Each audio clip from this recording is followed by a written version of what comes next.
I'm joined by the amazing Jess Modini this afternoon, technology leader in cybersecurity.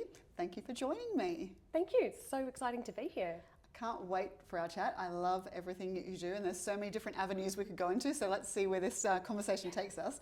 But let's start with a bit of your research, and I know that seems a really strange thing to say, but because there is a lot of it.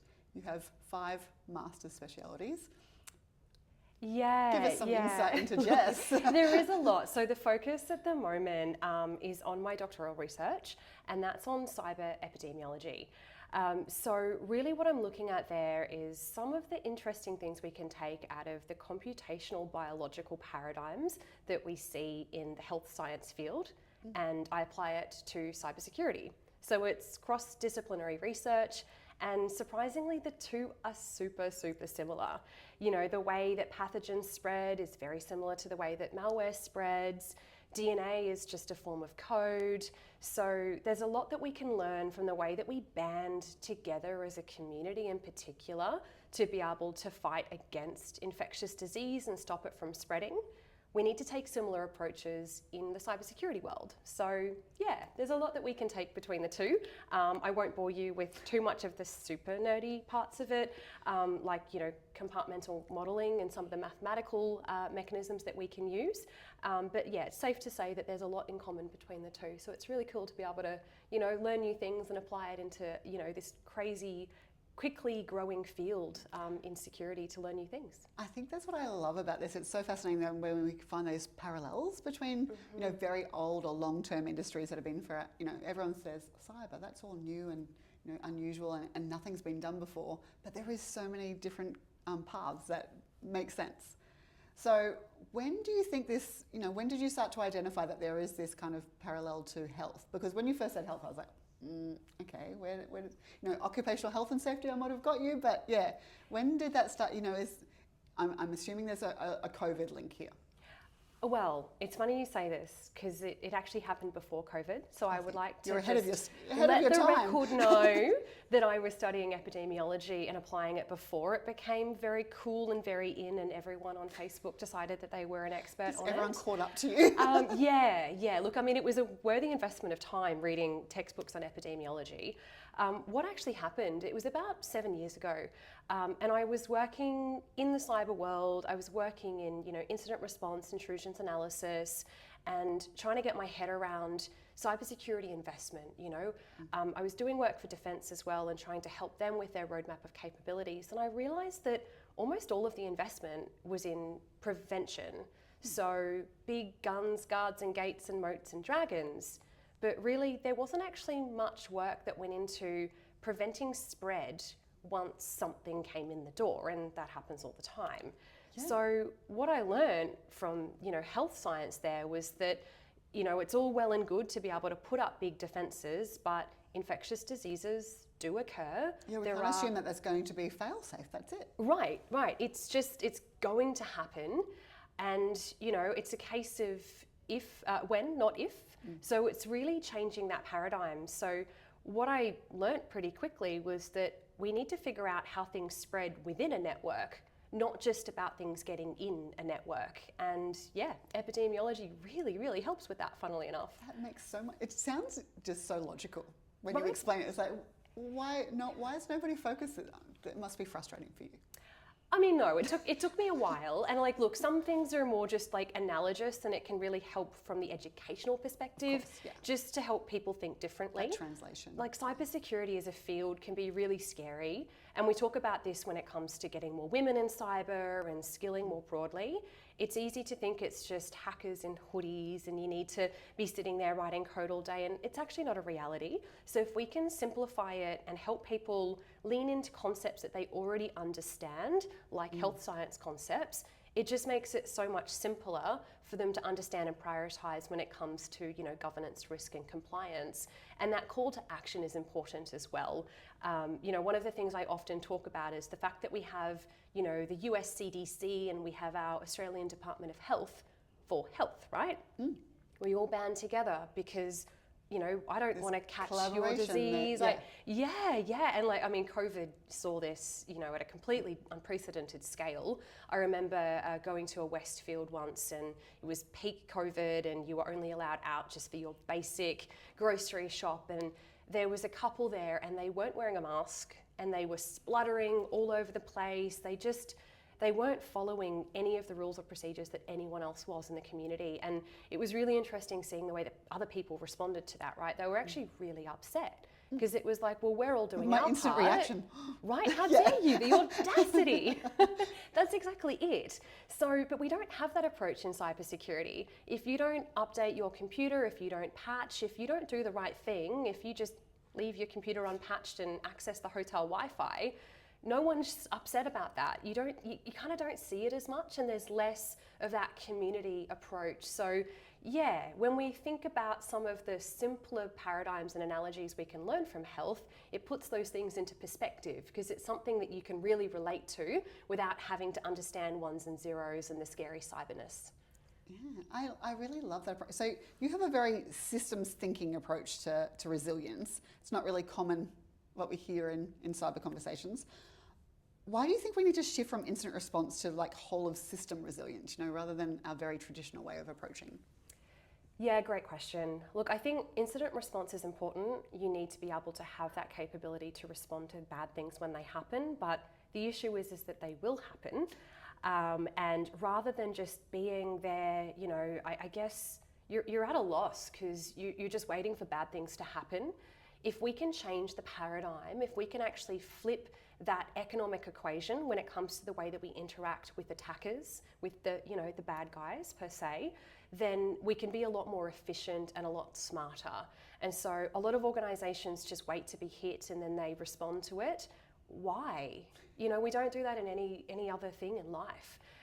So that's why there's so many concepts that are emerging around things like cyber deception, which are really, really interesting. And we can learn a lot from biological paradigms, right? Like there's a mantis shrimp that does it. There's these weird sea animals that, do crazy things and pretend to be rocks and coral. And there's so much in nature where organisms pretend to be one thing so that they can trick their enemies into, coming in and basically, the lure. The lure, that's it. So we have static honeypots in cybersecurity and they only go so far. Mm-hmm. What is really interesting is if you can actually set up a decoy environment, you don't just wait for the bad guys to come in and then catch them. Mm.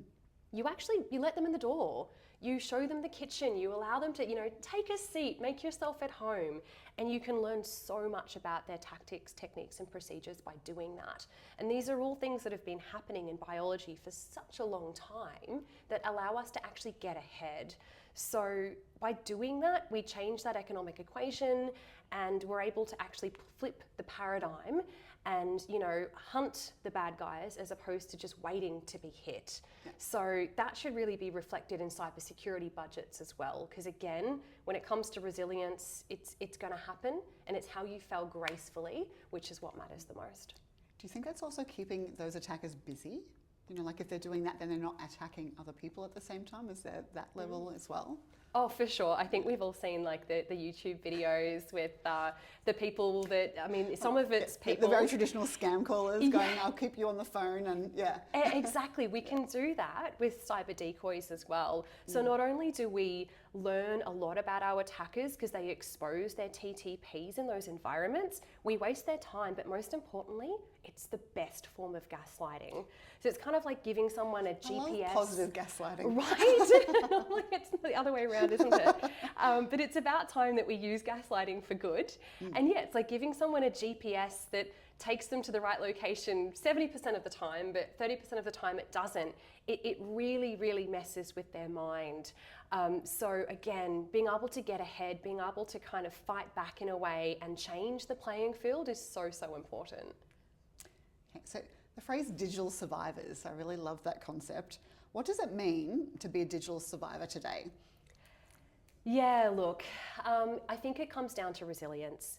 We used to just talk about, again, big guns, guards and gates and investing everything in prevention, but we've realized that that's just not going to be the case. We face so many unprecedented threats, and I hate to be the cyber person that, talks about cyber and scariness and, how bad it is, but it is true. And it's easy to be apathetic to that to a degree when you're just so sick of hearing it. For me, digital survivors are organisations that adapt. It's not the organisations that have the biggest budget or that invest in the shiniest tools. It's the ones that are willing to think differently. Through money. Exactly, which has its own, downside as well. If we all just buy the tool at the top right of the Gartner Magic Quadrant, we're actually all putting our eggs in the same basket, and it's like having a single lock on all of our front doors that's all the same. Once someone invests in picking that lock, which attackers do, right? They're going to pick the piece of technology or the hardware that is most used, then, everyone's door is unlocked overnight.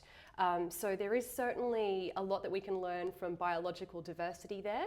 But yeah, overall, it's about a different kind of mental mindset. It's architectural resilience, it's response agility, and importantly, and we don't talk about this enough, but it's psychological preparedness as well. So it's making sure that your teams are actually able to make mistakes. They're able to say, hey, I'm burnt out, I'm tired. They're able to practice, better people first cultures so that when something bad happens, they're ready. Yeah. So in your experience, what are some of the most overlooked dimensions of cyber resilience?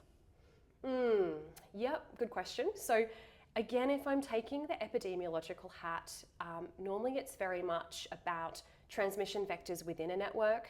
So again, we put a lot of effort into hardening the walls and defences, but we don't think about those transmission paths.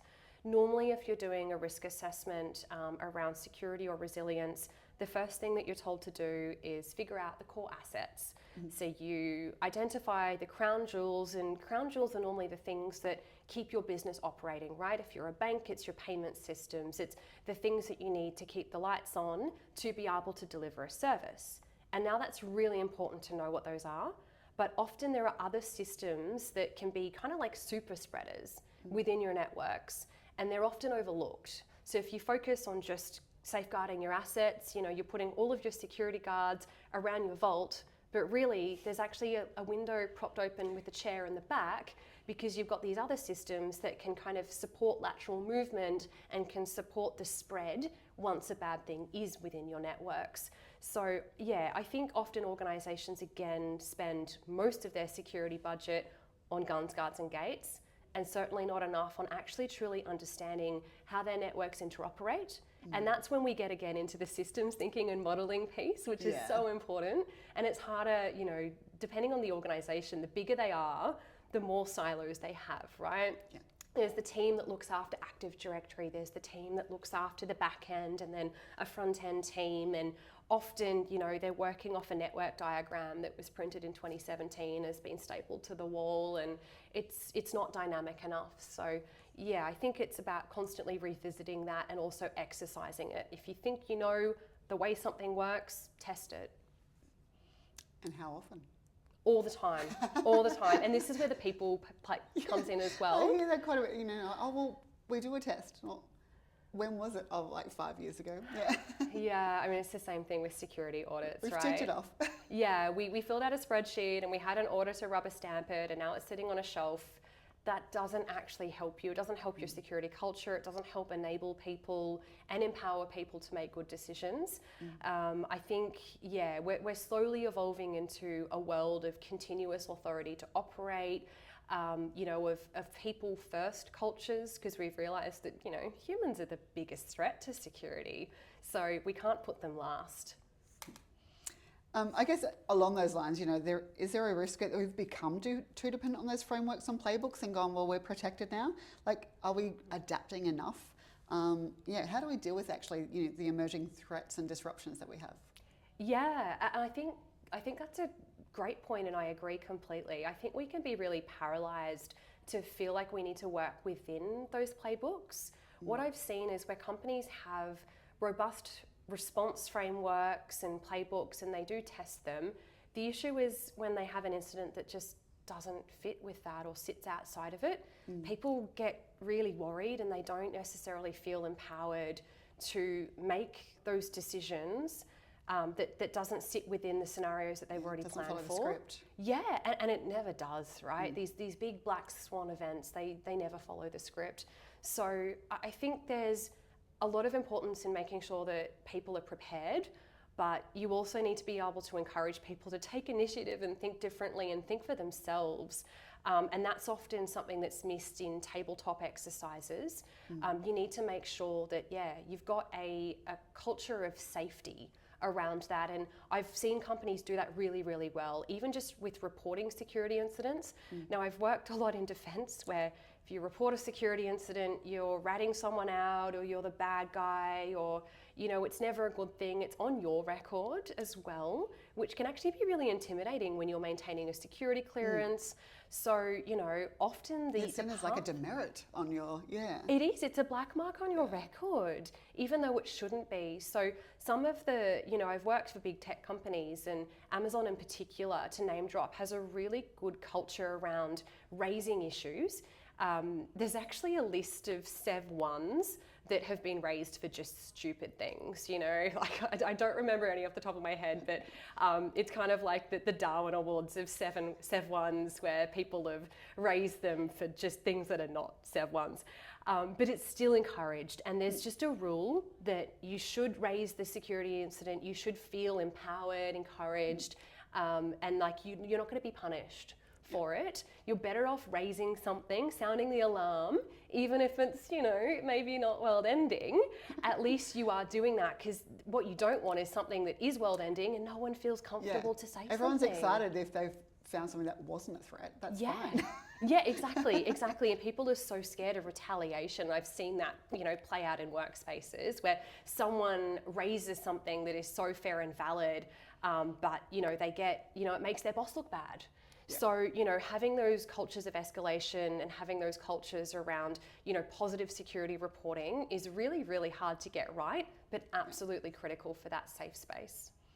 So we did mention burnout before. There is so much constant pressure. So I think, there is that risk that resilience can be a bit of a buzzword. We're all meant to be resilient and mentally healthy. Yeah. What's your advice for cyber teams trying to stay strong and effective long term without burning out? How do we, set the pace a little bit?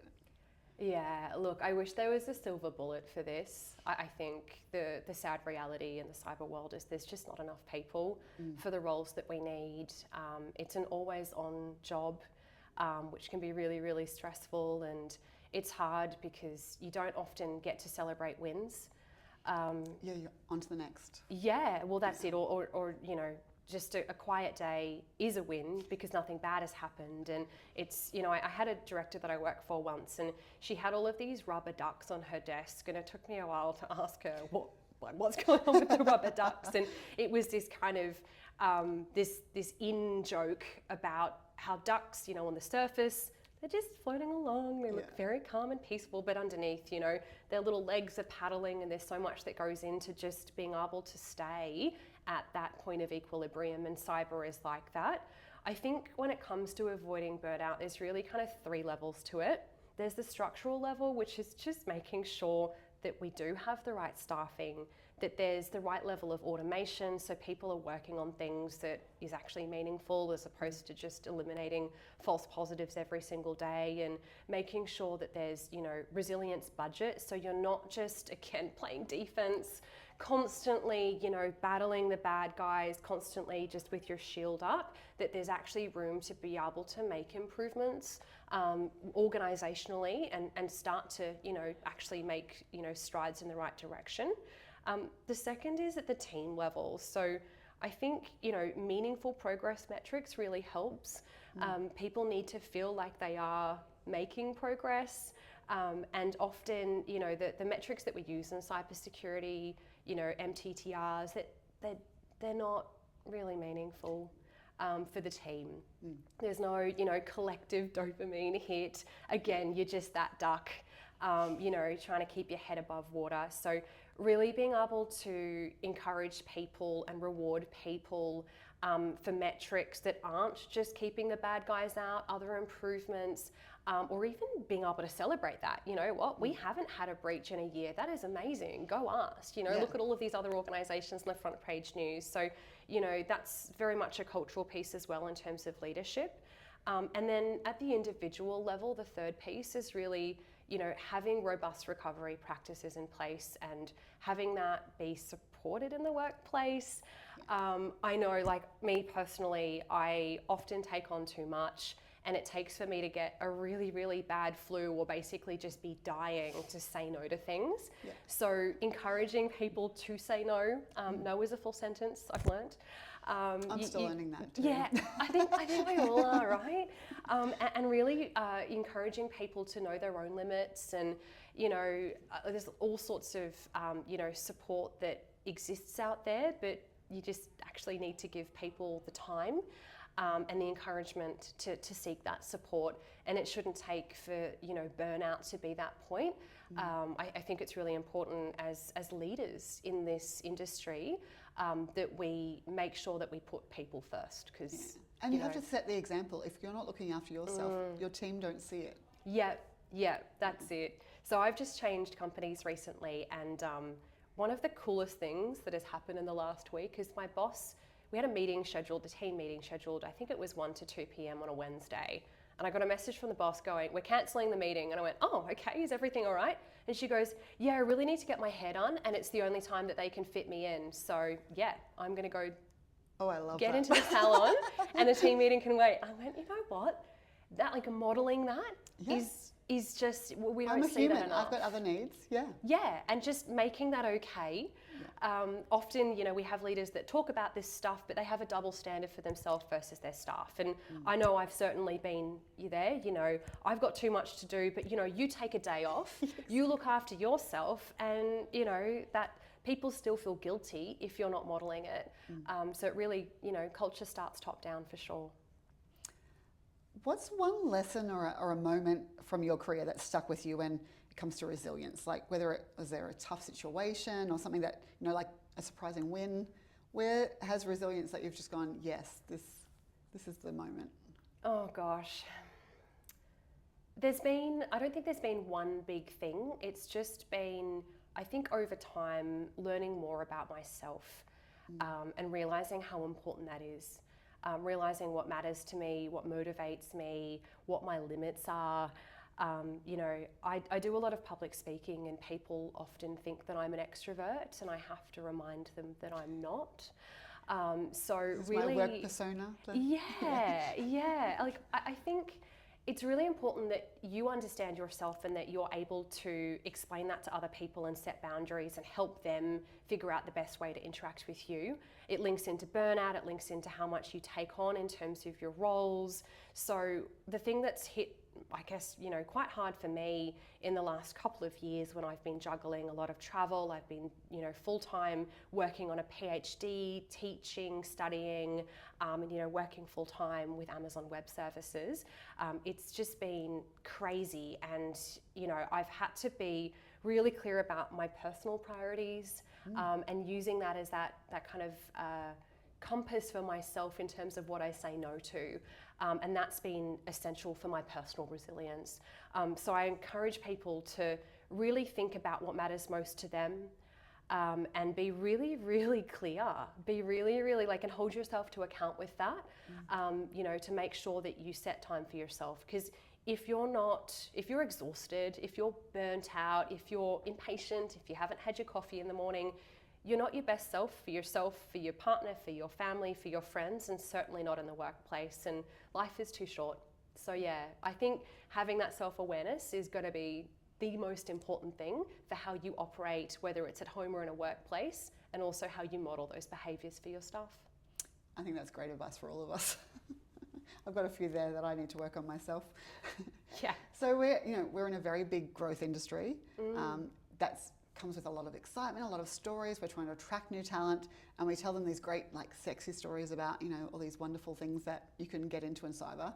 How do we draw more people into cyber, but also be realistic about the industry that they're joining and what, you know, that high stress environment, that burnout environment is very real. So I get concerned sometimes that we really only play up the positives. Are we giving that balanced view of the industry that they're joining? How do we sell them but keep it realistic? Yeah, well, I mean, it's tough because cyber is changing. Well, yeah. Like what are you selling in general sometimes? What is cyber? Yeah. I mean, often when it comes to skilling and getting more, like we have this conversation about women and cyber because there's a lot of data to suggest that women take less risks than men when it comes to work. Whether that's not applying for the job unless they hit 95% of the criteria versus men just YOLOing it with 40% of the criteria, but also just being really scared of the technical side. I think cyber is such a broad field now, right? I've got friends that work in cyber that are intrusions analysis types, and they sit in front of a computer literally looking for the bad guy every single day. They're deeply technical. They don't really have much other interaction with other humans. It's just their screen and Wireshark or whatever the tool is that they're using, all the way through to friends that work in cyber media.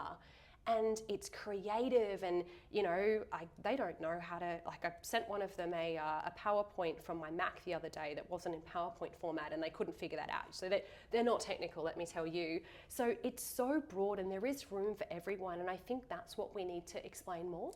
Like, my research is cross-disciplinary. So you take knowledge from another field and you apply it in because we need to think differently. We can't just stay still. So I think we need to give cyber a bit of a facelift. I've got a friend who's, hopefully no one links this up, but I've got a friend who's planning another cyber conference at the moment, and the logo of the event is a hacker in a hoodie. And I remember seeing it the other week and I thought, that's not how we want to be marketing this. That's what people... that's the old cliche. Yes.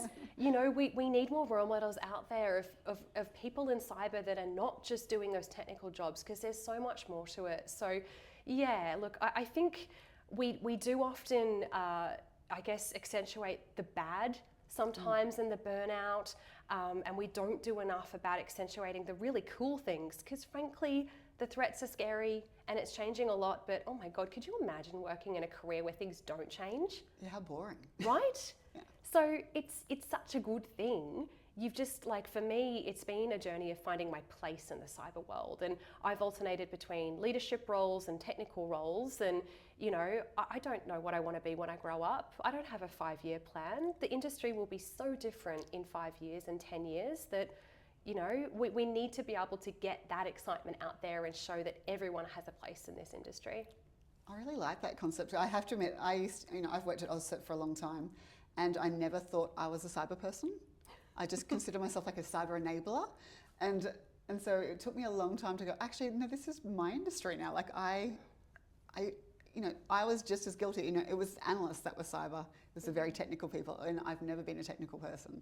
So I do like that, diversity that has evolved in just the last 5 years, like you're saying. So I can't imagine what we're looking for in the next 5 years. Yeah, it'll be completely different. And I mean, everything is becoming internet connected. And that's kind of what got me into cyber in the first place.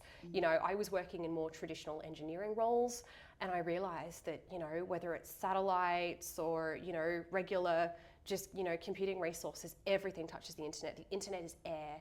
And if we don't secure that, if we don't get ahead of that and understand those attack vectors, we have no hope. So I guess, cyber is starting to touch every single industry. And I have these conversations with, critical infrastructure operators that have, operational technology that's normally been behind an air gap. And there's, my fridge has Wi-Fi, everything is Wi-Fi enabled. My pet fountain has Wi-Fi, yeah. Really? It tells me when it's empty. That is wild, yeah. And a lot of these devices aren't secure, like they've got default passwords there. So yeah, more and more of us are going to need to at least be cyber literate or be part of this, crusade to get ahead and make sure that we're all protected and safe online. I love that we've lured you to Queensland and you're part of our community now. Thank you so much for your time. I've really enjoyed talking to you, and I'm loving the chance that we might get to work again in the future. Yeah, thank you. It's been an absolute pleasure. Thanks, Jess.